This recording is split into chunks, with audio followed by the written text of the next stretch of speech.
রাশেদ ভাইয়ের কাছে যে গত ঠিক 2 বছর আগে আমরা যে জুলাই আন্দোলন করলাম ছাত্রদের পক্ষ নিয়ে একটা দাবি নিয়ে, সেই এখনো কিন্তু ছাত্রদেরই একটা আন্দোলন হচ্ছে এবং যৌক্তিক একটা দাবি নিয়ে যে অভিভাবকরা তাদের সন্তানকে কমর সমান পানিতে নিয়ে গিয়ে পরীক্ষা দেওয়াচ্ছে, সেখানে আবার কোয়েশ্চেন ভুল, এত কিছুর পরেও আবার সেই শিক্ষামন্ত্রীর কাছে শুনতে হয় যে ফার্মের মুরগি।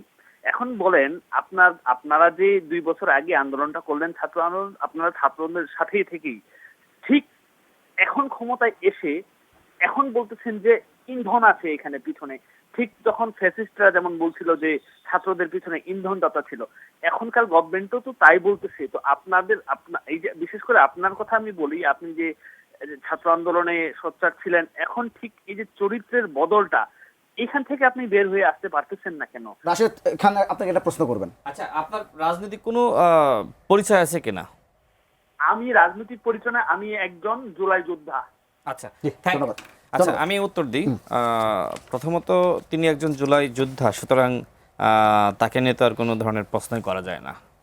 দেখেন, তিনি যে কথা বললেন যে ছাত্রদের বর্তমান আন্দোলন, প্রথমত এটা কোনো আন্দোলন না। ছাত্রদের ক্ষুদ্র একটি অংশ যারা মূলত আসলে প্রশ্ন সহজ করার দাবিতে আন্দোলন করছে, সেটা মনে হয় আজকে আর হয়নি, গতকাল পর্যন্ত ছিল। এবং তাদের যারা আসলে পিতামাতা, আমার মনে হয় যে তারা তাদেরকে আন্দোলন থেকে সরিয়ে নিয়েছে। এবং দেখবেন যে এই শিক্ষার্থীরা সেখানে ক্লাস 10-এর একজন এসেছে, সে আবার এমন ভাষায় কথা বলছে মনে হচ্ছে যে তিনি নিজেই পরীক্ষা দিয়েছেন, পরীক্ষা দিয়ে আসলেন মাত্র। এরপরে দেখেন যে একজন বয়স্ক মানুষ, তিনি বলছেন যে আমি ক্লাস 10-এ পড়ি। সংসদ ভবনের সামনে সেখানে বাস ভাঙচুর করা হয়েছে, যাত্রীদের সাথে খারাপ আচরণ করা হয়েছে। কয়েকটি জায়গায়, এমনকি শাহবাগে একজন নারী পথচারী, তাকে যেভাবে নির্যাতন করা হয়েছে, লাঞ্ছিত করা হয়েছে অনাকাঙ্ক্ষিত। একজন নারী শিক্ষার্থী, তিনি বলছেন যে শেখ হাসিনাকে ব্যাক আনতে হবে, আমরা শেখ হাসিনাকে তাড়িয়ে ভুল করেছি। দেখবেন যে আওয়ামী লীগের এবং ছাত্রলীগের ফেসবুক পেজ থেকে এই আন্দোলনের সমর্থন দেওয়া হচ্ছে। তো সেই জায়গা থেকে তো আমাদের সন্দেহ লাগতেই পারে যে ফ্যাসিবাদকে আমরা বিতাড়িত করেছি, সেই ফ্যাসিবাদ এই আন্দোলনে ইন্ধন জুগিয়ে এক ধরনের পরিবেশ ঘোলাটে করার অপচেষ্টা করছে কি না, সেটি আমাদের খতিয়ে দেখা দরকার। হ্যাঁ, যদি হতো যে এটা জন্য গুরুত্বপূর্ণ আন্দোলন, আমি নিজেই এই আন্দোলনে সমর্থন দিতাম। ফরিদ ভাই, আমি আশা করি তিনিও যেতেন। আমরা যারা সরকারি দলে বা অপোজিশনে রয়েছে, আমার কাছে মনে হয় আমরা সবাই যেতাম।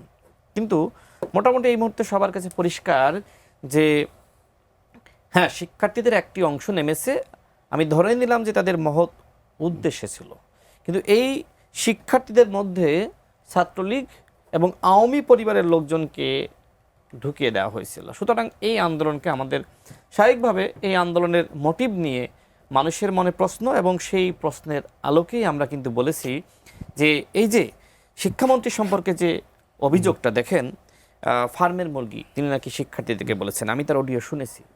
দেখেন, আমার দুটি মেয়ে আছে, একজন পিতা হিসেবে কখনো কখনো অনেক আদর করে অনেক কথা বলা হয়।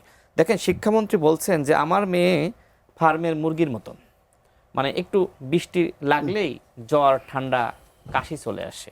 ঠিক এখনকার শিক্ষার্থীরা দুর্বল, তারা অনেকটা ফার্মের মুরগির মতন। এটা কিন্তু আমরা অনেক সময় বলি যে আমাদের সময় আমরা কতটা স্ট্রং, ফুটবল খেলেছি, ক্রিকেট খেলেছি। আপনার মন্তব্য আর একজন দায়িত্বপ্রাপ্ত মন্ত্রীর মন্তব্যের গুরুত্ব কি এক? না, তিনি কোনো পাবলিক স্পেসে এই কথা বলেননি। আচ্ছা, তাকে একজন নারী শিক্ষার্থী ফোন দিয়েছিলেন, একজন শিক্ষামন্ত্রী, তিনি সেই নারী শিক্ষার্থীর ফোনটা রিসিভ করেছেন এবং একজন বাবার মতনই কথা বলেছেন। কথাগুলো যদি আপনি শোনেন, অত্যন্ত আদরণীয়। তিনি বলেছেন যে মা, তুমি এখন পড়তে বসো, এক কাপ কফি খেয়ে পড়তে বসো, এইভাবে কথা বলেছেন।